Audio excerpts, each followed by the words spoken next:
He cornered me then, his eyes blazing with a fury I had never seen, his voice a low, dangerous rumble that shook me to my very core. Do you know the consequences of taking a life? You are a divine being. How could you even contemplate such an act? I froze, the words I was about to say dying in my throat, my mind reeling in shock. Oliver Euros, the gentle, kind Oliver who had rescued me, was looking at me as if I were a monster. But this terrifying climax, this moment of shattering misunderstanding, wasn't our beginning. To understand how we got here, we have to go back to the day my world fell apart, and he, in all his celestial glory, stepped into the wreckage. It had started with the tearing sound of children Eurostrade's laughter and the sharp, searing pain of my stems being ripped from my body.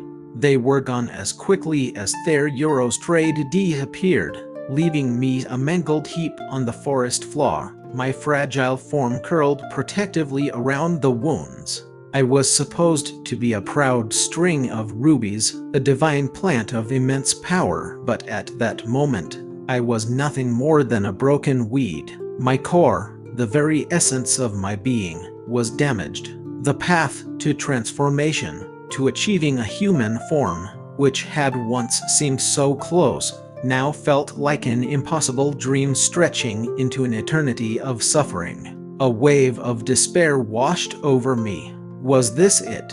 Was I doomed to remain like this, a crippled plant, for the next 10,000 years? A part of me wanted to simply surrender, to let my divinity fade and live out my days as common, unthinking grass, swayed by the wind and nothing more. And then, he appeared. He stood before me, a vision in flowing white robes, his presence so serene and otherworldly it seemed to suck the very air from the chaotic forest around him. He was grace and aloofness personified, a being who clearly did not belong in this dusty, forgotten corner of the world. I found myself staring, the agonizing throb from my severed stems momentarily forgotten. A primal instinct, a desperate hope, stirred within me. One of my remaining vines, a slender tendril, began to creep forward, inching across the dirt towards his immaculate boots. It was a shy, hesitant gesture, a silent plea. If I was to be stuck here, bullied and broken with no future, then my only chance was to attach myself to someone powerful, to become theirs. He must have sensed the faint movement on the ground, for his gaze, which had been sweeping over the landscape, suddenly flickered down and locked onto me. Our eyes met, and in that instant, the world stopped. He was breathtaking. A sudden, inexplicable heat flooded my entire being, from the tip of my roots to the end of my longest vine. It was a sensation entirely new to me, a blush that I, a plant, had no right to experience. Before I could fully process this strange reaction, he had closed the distance between us, standing directly over me. His gaze was intense, examining me from top to bottom with a practiced, knowing eye. A string of rubies, he murmured, his voice a deep, resonant timbre that vibrated through the soil and into my very core. Emboldened, I stretched my vine further, wriggling a delicate tendril up the leg of his trousers until it brushed against the cool metal of his cufflink. As I drew closer, a warm breath washed over me, carrying an intoxicating scent Euros faintly sweet, ethereal, and utterly unique. It sent a tremor of delight through my entire form.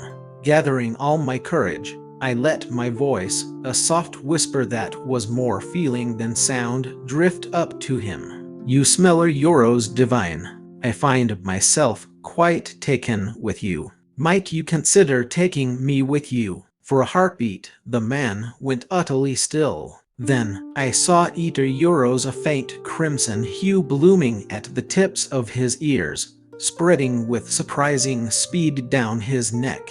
His eyes held an emotion I couldn't decipher, a flicker of something complex and unreadable. Driven by a strange new greed, I continued my ascent, climbing his sleeve to reach his ear, wanting to immerse myself completely in his aura. With every inch I moved, I watched that fascinating blush deepen. Our Euros trade D overheard humans say that a red face was a sign of being flustered. Surely this powerful deity couldn't be angry with a little, broken plant like me. I scrambled higher still, rubbing my vine against the smooth skin of his neck in what I hoped was a supplicating gesture. "This little vine promises to provide you with the utmost care," I cooed, trying to sound as appealing as possible. "Please, don't cast me aside." Had I used that phrase correctly? Our Euros trade D seen the widow who lived in the courtyard near my old spot use those exact words. Whenever she did, men would pull her into their arms, and later, they would leave behind all sorts of delicious snacks. Our Euros trade D been observing her for a long time. Surely our Euros trade D picked up a few useful tricks. His body, however, only grew more rigid, his expression becoming a mask of stoicism. A shiver of fear ran through me. Perhaps he found my advances distasteful. Dejected, I began to retract my vines, a quiet disappointment settling in my core. But then, just as I was pulling away, a warm, large hand gently covered my vine, stroking it with a slow, deliberate tenderness. His voice, a deep velvet murmur, sounded right beside me. "Little vine," he said, a hint of amusement coloring his tone. That particular phrase Euros it's not meant to be used in quite that way. I looked up and saw his eyes crinkling at the corners as he watched me. "Do you wish to come with me?" he asked. "The Spirit Mountain is quiet, isolated. It lacks their Euros entertainment or Euros you seem to be accustomed to here. Are you certain?" My heart, or what passed for it, did a joyful leap. I leaned eagerly into his arm, my vines instinctively reaching up to plant what I imagined were kisses all over his handsome face. "Yes, oh, yes, of course I do. I will be sure to pamper you with exceptional care, you naughty rascal." I did my best to imitate the widow's most sultry, trilling tone, even poking his chest playfully with the tip of a tiny vine. For some reason, this caused his expression to turn even stranger. He captured the tip of my vine between his fingers, giving me a look that was both a and a promise, stilling my playful movements.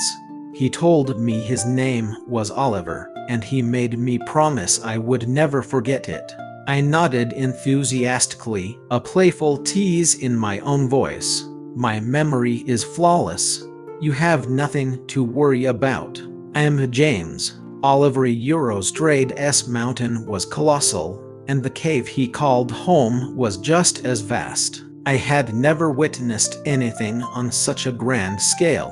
He planted me carefully within its entrance, and immediately I felt the potent spiritual energy of the place surging into me. It was like drinking pure life force after years of starvation. I could feel my cultivation, my very power, soaring. This was infinitely better than the dusty patch of ground I had languished on before. I swayed my vines in blissful contentment, humming a tune only I could hear. "Well, hello there, new arrival." The sudden voice made me jump, my entire vine body going rigid with shock. Standing before me were two creatures, a mole with a plump, well-fed belly, and a green worm that was so chunky it looked like a segmented sausage. "Who are you?" I asked, eyeing them with suspicion. The mole, sensing my hostility, quickly held up his paws in a gesture of peace. "You must be Oliver's newest acquisition, correct? We belong to him as well. We can be companions." Hearing Oliver Euros trade's name was enough to dissolve my tension. My thoughts immediately filled with the image of his tall, strong figure, and I couldn't stop myself from sighing dreamily. Oliver is truly magnificent, isn't he? Not only does he graciously offer us shelter, but he is also breathtakingly handsome, I confessed, my voice dropping to a conspiratorial whisper, far superior to any of the men who associate with that widow. The mole snorted. Snatched, you mean? Oliver snatched us after we were caught scaring some children at the foot of the mountain. He wasn't exactly our savior. My budding hero worship faltered for a second. Beauty euros he chose to bring me back, I countered, a note of defensiveness in my tone. He made that decision himself. The little green worm chimed in. Well, in that case, he must have a genuine fondness for you. You are quite a sight to behold, after all. I imagine you'll be even more stunning once you achieve your human form. I fell silent for a moment. I am not some dazzling sister, I corrected them. I am a male, unquestionably male. Still a euros I feel a deep desire to repay his kindness. The worm wriggled its body thoughtfully. That should be simple enough. He clearly favors you. You just need to spend more time with him. Get closer, more intimate.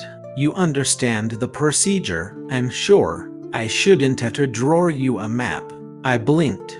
What procedure? The mole groaned dramatically, rubbing his furry forehead with a paw. Utterly hopeless. An absolute lost cause. He then produced a small, worn booklet and tossed it to me.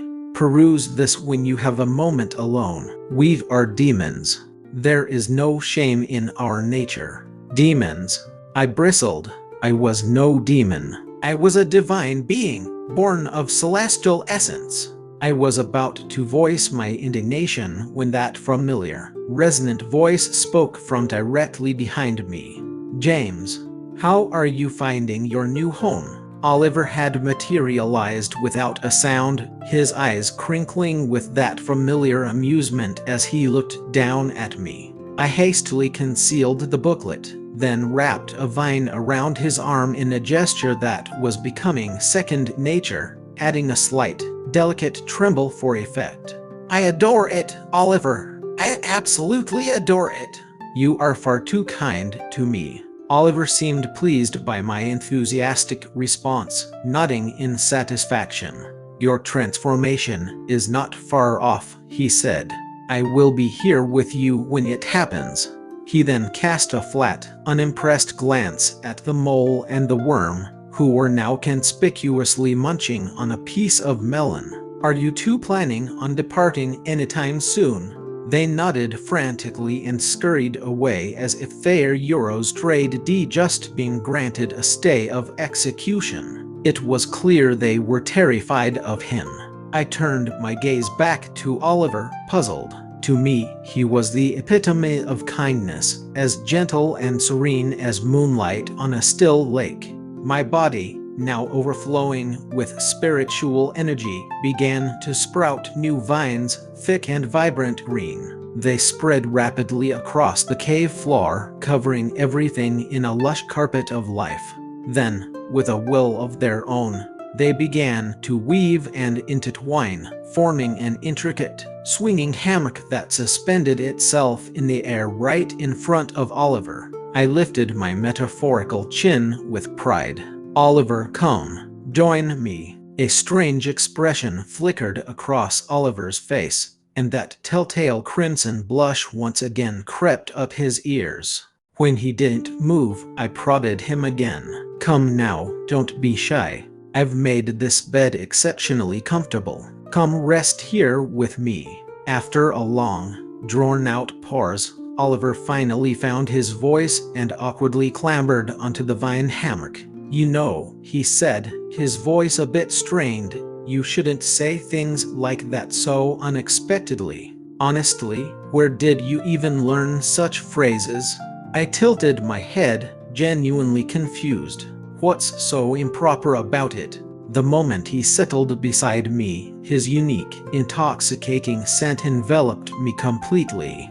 I let out a soft, contented chuckle. I'm so happy, Oliver. After all those years of sleeping on the cold, hard ground, this is the first time I've ever truly had a home.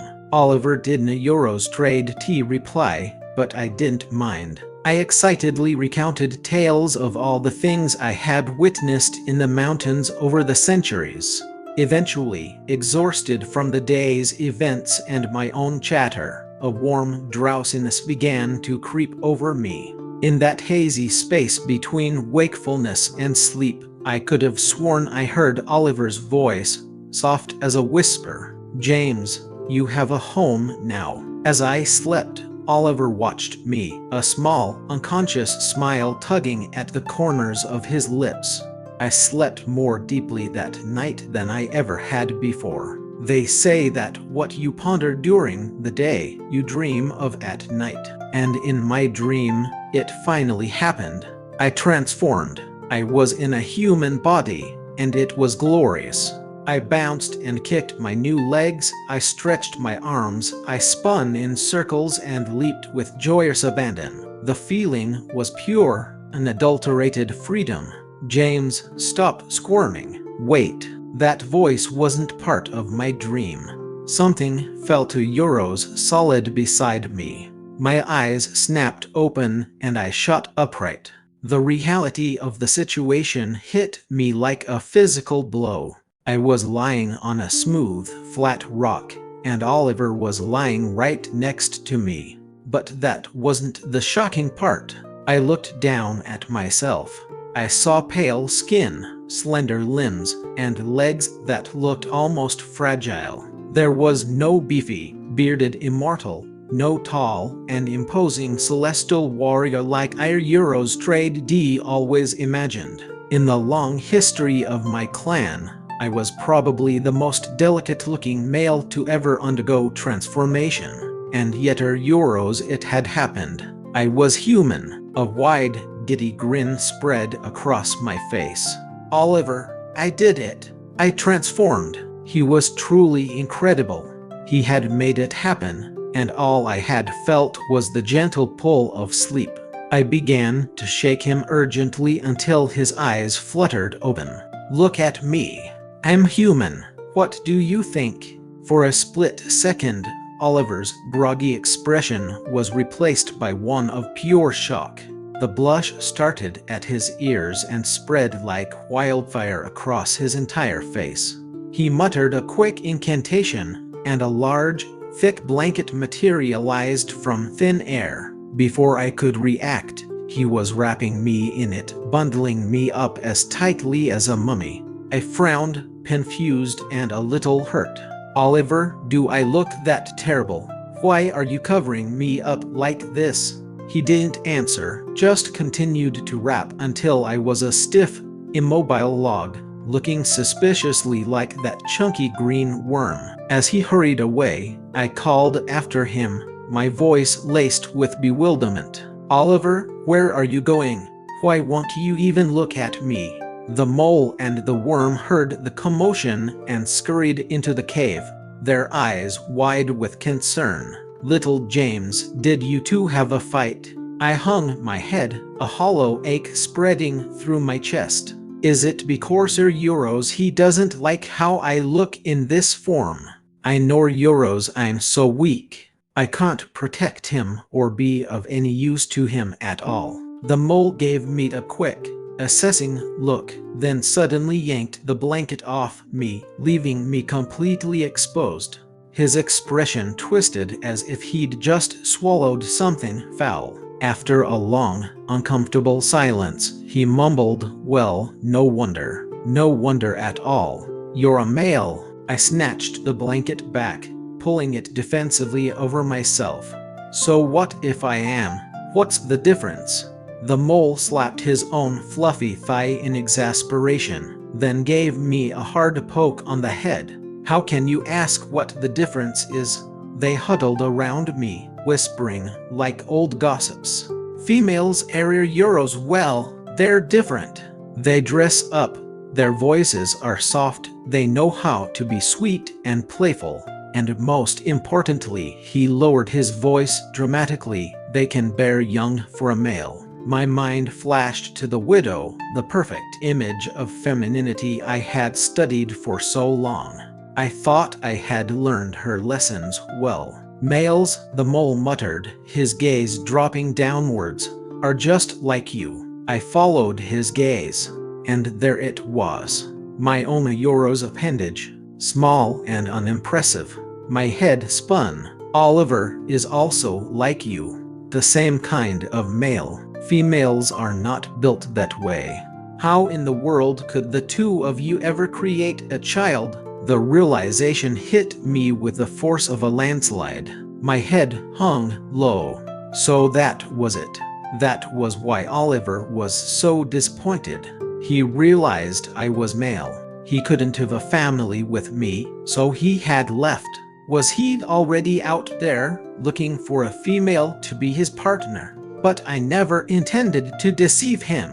I stood up, my new legs wobbling beneath me, determined to find him and explain. This wasn't a trick, it was simply who I was. Little James, where are you off to? I'm going to find Oliver. I had barely taken 2 steps when my jelly-like legs gave out from under me. I fell flat on my face, and the shock of the impact caused me to revert back to my plant form. Furious and frustrated, I thrashed my vines about wildly until they were a tangled, knotted mess. A soft chuckle sounded from behind me. I turned. Oliver was standing there, watching me, his hair damp as if he'd just been bathing. The blush from earlier was gone, replaced by his usual gentle, refined demeanor. He scooped me up, his tone laced with a helpless sort of fondness. You're still unstable in your new form. It will take time. Don't push yourself so hard. He carried me back into the cave and set me down in my usual spot. The mole, knowing his presence was no longer required, quickly burrowed into the ground with a mumbled excuse about loosening the soil. The little bug curled up on one of my leaves and promptly fell asleep. Oliver gently pinched one of my branches. In a few weeks, there will be missions at the Immortal Gate. I will take you with me. It will be a perfect opportunity for you to get some real-world training. Before I could respond, he closed his eyes and entered a state of deep mation. He had put a distance between us again. Watching his serene face, that knot of pain still twisted in my chest. He was still upset that I was male. I resolved then and there that once my human form was stable and I had repaid his kindness, I would leave. I would not stand in the way of him finding a wife and having the family he deserved. Then, perhaps, he would no longer blame me for a deception I never intended. With that summer thought, I drifted into an uneasy sleep. When I awoke, Oliver had already gathered me into his arms and was carrying me towards the Immortal Gate. You are not yet fully stabilized, he explained. It is best for you to remain in your original form for now. When we arrived, a large group of disciples was already gathered. I couldn't help but feel a surge of pride. Oliver truly was an important figure, with so many followers. One of the disciples noticed me nestled in Oliver's arms, a spark of curiosity in his eyes. Immortal Master, is this the one? The awakened string of rubies? Oliver gave a quiet hum of affirmation. The crowd immediately surged forward, a cacophony of excited voices. A string of rubies. The legendary plant. I've heard it can neutralize any poison and break through any barrier. May I have just one leaf? Me too. Please, I've never seen one before. I preened under the shower of praise, my branches bobbing with self-importance. Of course, one for everyone, I announced magnanimously. The crowd erupted in cheers. which made Oliver's stern voice cut through the air like a blade. Enough. He pulled me protectively against his chest. You are to be cautious with every part of your being. What happened to the lessons of restraint I taught you? The disciples froze, then scattered like startled birds, terrified that a moment's hesitation would incur his wrath. I cowered in his arms, looking up at his face, which was now tinged with anger. I gingerly poked him with a vine. Oliver, don't be angry. I only gave away a few leaves. It's not serious. I'll rest and be fine. He had never spoken to me with such severity before. Today, you give them leaves. Tomorrow, someone may demand an entire vine. Not everyone in this world is trustworthy, James. You have been by my side for some time now. How have you not learned this? The harshness in his voice was a physical blow. A lump formed in my chest. In a burst of hurt and defiance, I shot out of his arms and zipped to the edge of the cliff, curling myself into a tight, miserable ball. I'm not training with you anymore. I'll only be a burden to you. I was determined to suffocate myself, just to spite him. After a long silence, I cautiously peeked out with the tip of one vine. Oliver was gone. The only sound was the ugly cawing of crows overhead. I huddled tighter, making a silent, bitter vow. Once my debt to him was paid, I would never speak to him again. Suddenly, I was lifted from the ground. Oliver's soft voice murmured in my ear, full of regret. It's my fault. I was too harsh.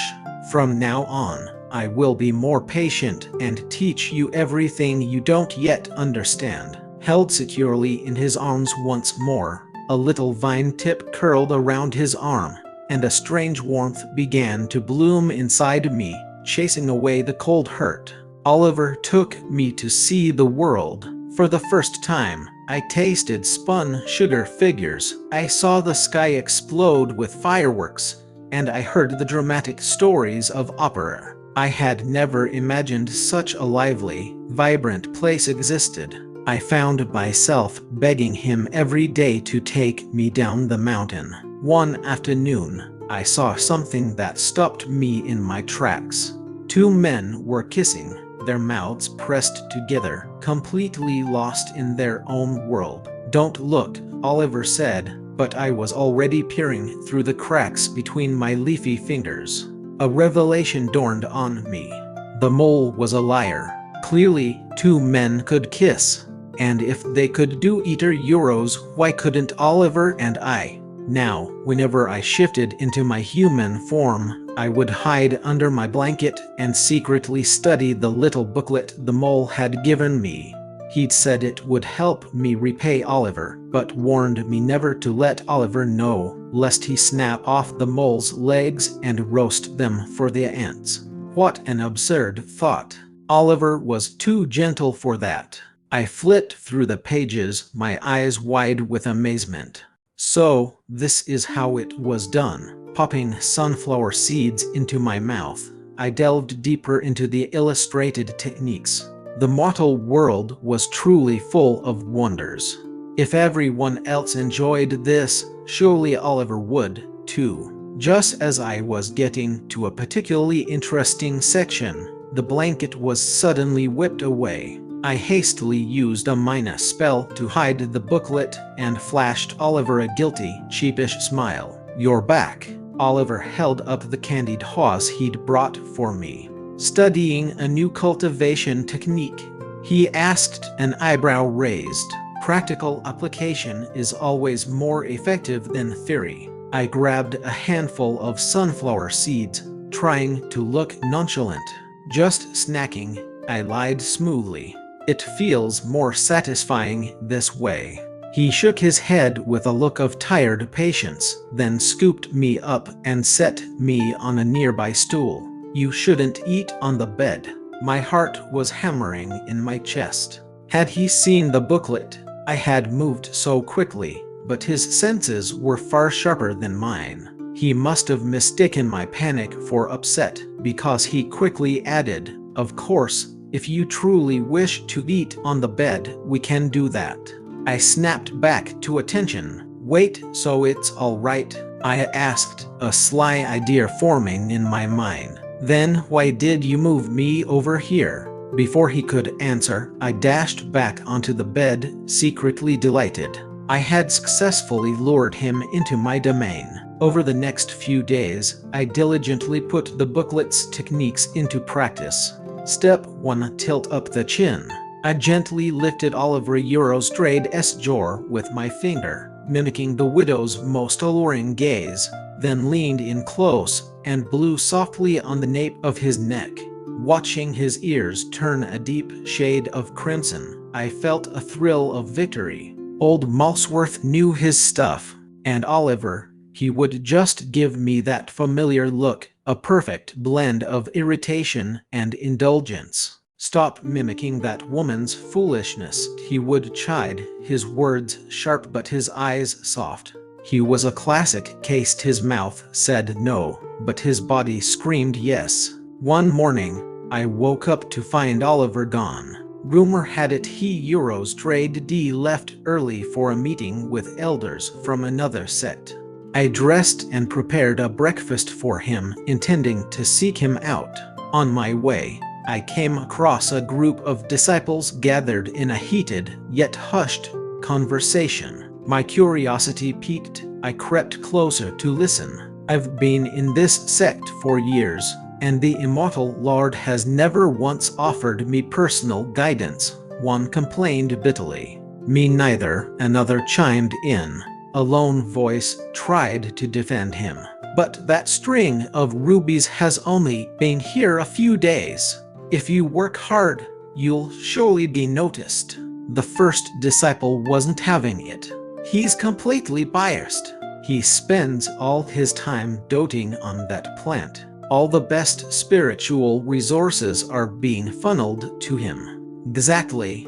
And I saw that string of rubies transformed state. Honestly, the way the Immortal Master treats Hemer Euros, there's no way he's not into men. A wave of cruel laughter rippled through the group. Emboldened, the man began speaking louder, calling Oliver by his name with open disrespect. "If Oliver keeps showing such blatant favoritism, I'm going to expose this whole affair. We'll see how the great Immortal Master's reputation holds up then." I stood there, listening, my expression growing darker with every word. I didn't understand all their insults, but I knew one thing for certain: they were slandering Oliver, and no one was allowed to speak ill of Oliver. In an instant, I shifted into my true form, my body swelling to several times its normal size. As a divine plant, these half-baked immortals were less than insects to me. The crowd flinched, their eyes wide with terror. Only the main instigator sneered, lifting his chin defiantly. My fury spiked. A thick vine shot out, coiling around his neck and tightening.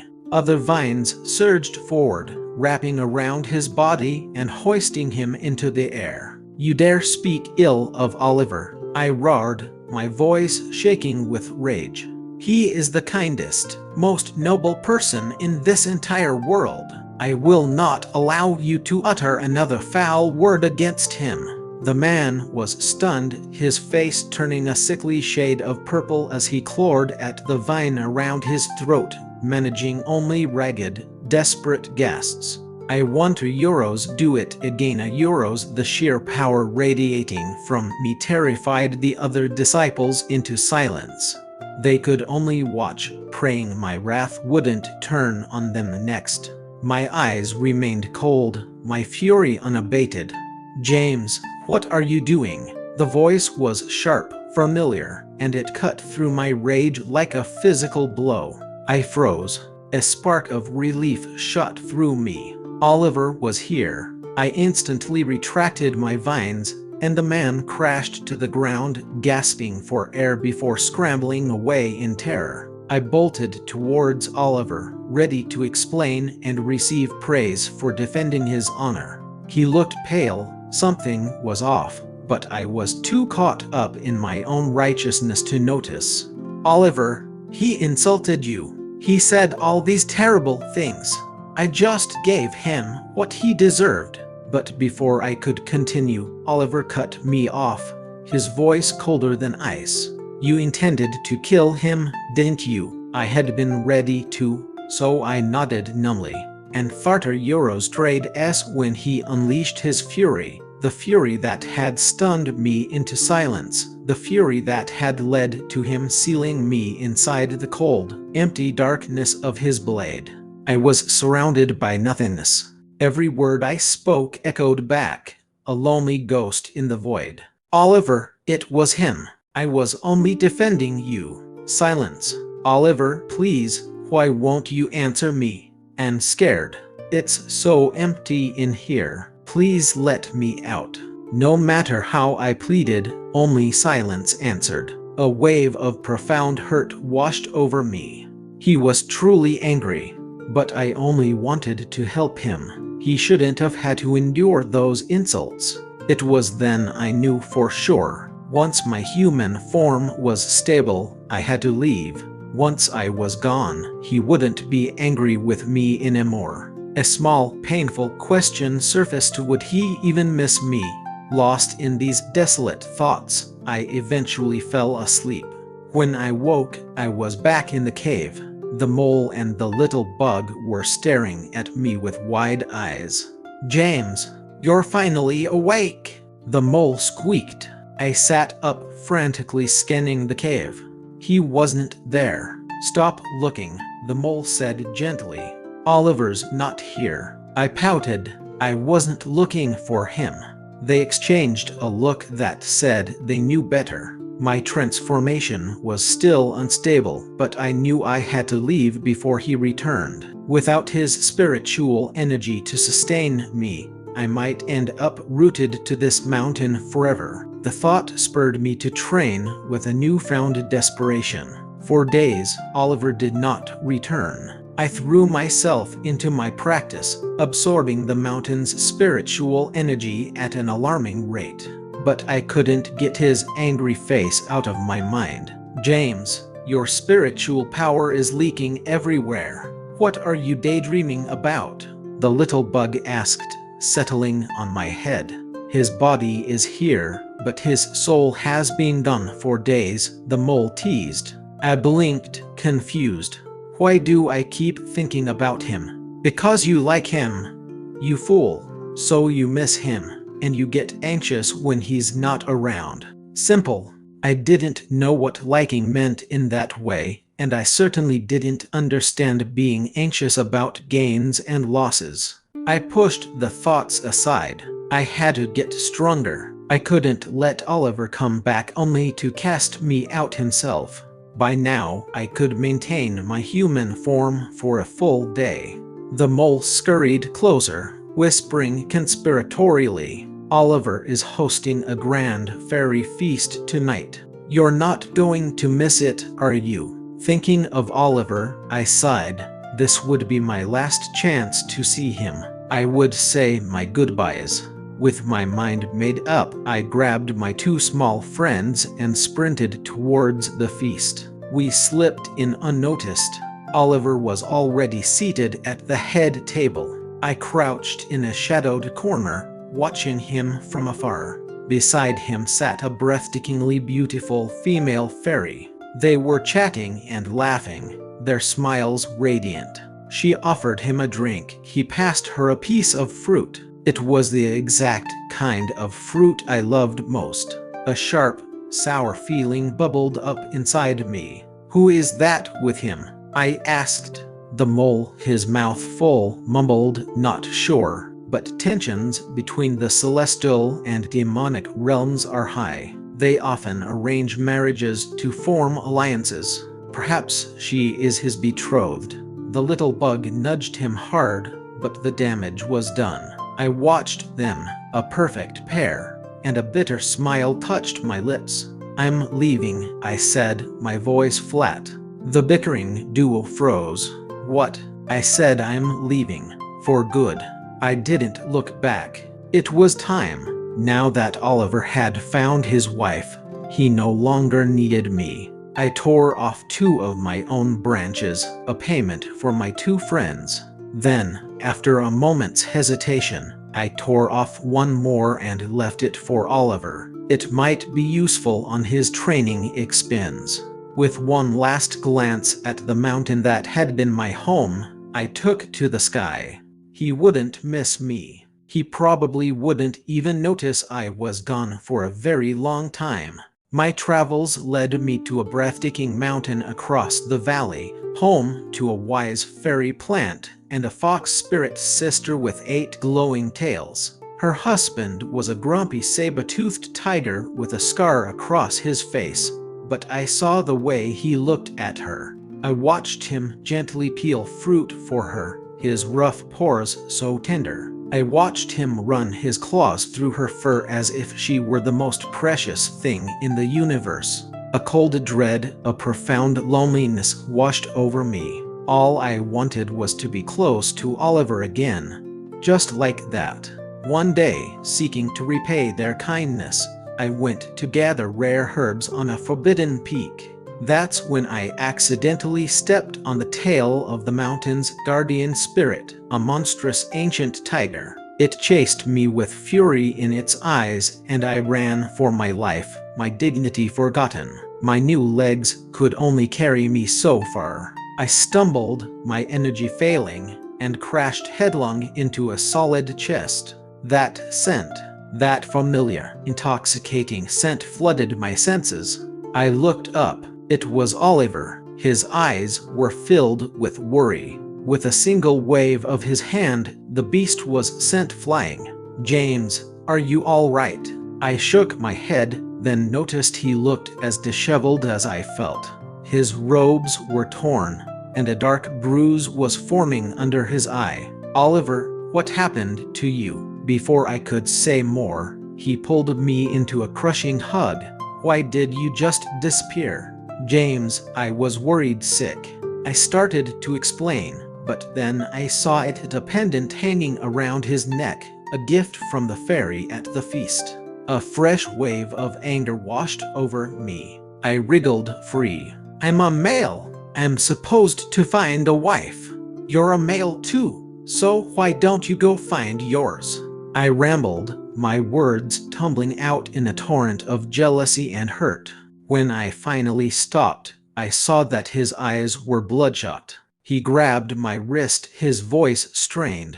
"You want a wife? After everything you're still looking for a wife?" His intensity terrified me, and I instinctively reverted to my plant form, curling into a ball. But I didn't realize that a soft pink flower bud had bloomed on one of my vines. Oliver Eurostrade's eyes narrowed. He gently pinched the bud, rubbing it lightly. My entire being flushed with heat. "Don't touch that. You don't know what that is, what it means." Oliver chuckled, a low, soothing sound laced with temptation. "Be good now. Change back."